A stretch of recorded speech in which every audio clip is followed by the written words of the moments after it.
ঝর্ণার কাছাকাছি কি কই দিয়া লিখে দিছে আর কি ওই দিয়ে কত করে কথা বলছো তাদের বসবাস কোথায় যাতায়াত করে কি আল্লাহ মাবুদে জানে।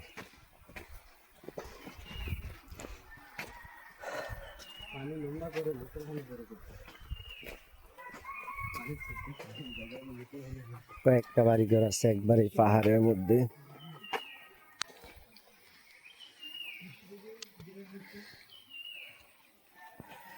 পুঞ্জি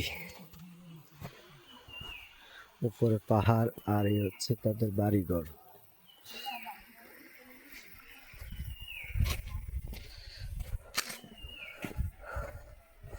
আমরা মনে হয় ঝর্ণার কাছাকাছি চলে আসছি, কিন্তু ঝর্ণাতে এখন পানি নেই।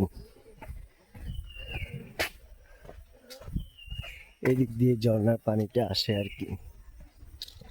আর এই বাড়িঘরগুলো এমন জায়গায় ঝর্ণার পানি আসলে কখন যেন ভেঙে যায়।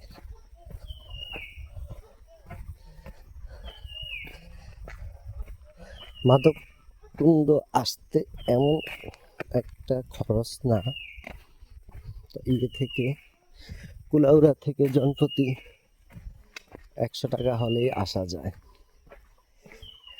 কিন্তু মাদককুণ্ড দেখার মতন এই একটাই জলপ্রপাত, এছাড়া আর অন্য কিছু নাই এই জায়গায়। কিন্তু ইয়াত শ্রীমঙ্গলে দেখার মতো অনেক কিছু আছে। চা বাগান,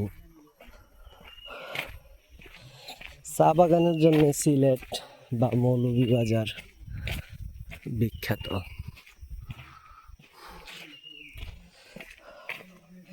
আমরা যেহেতু সকাল সকাল আসছি, এখন ঘুরতেছি, দেখা যাক কতটুকু ঘুরতে পারি বা কতটুকু ঘুরে শেষ করতে পারি।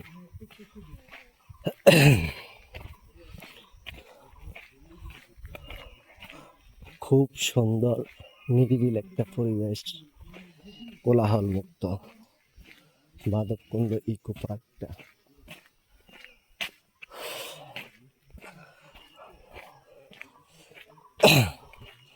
বলতে গেলে বনের মধ্যেই ইকো পার্কটা অবস্থিত। রৌদ্রের রোশনি আসতেছে। স্বাগতম ঝর্ণা রানীর দেশ মাদককুণ্ড, বড়লেখা মৌলভীবাজারে।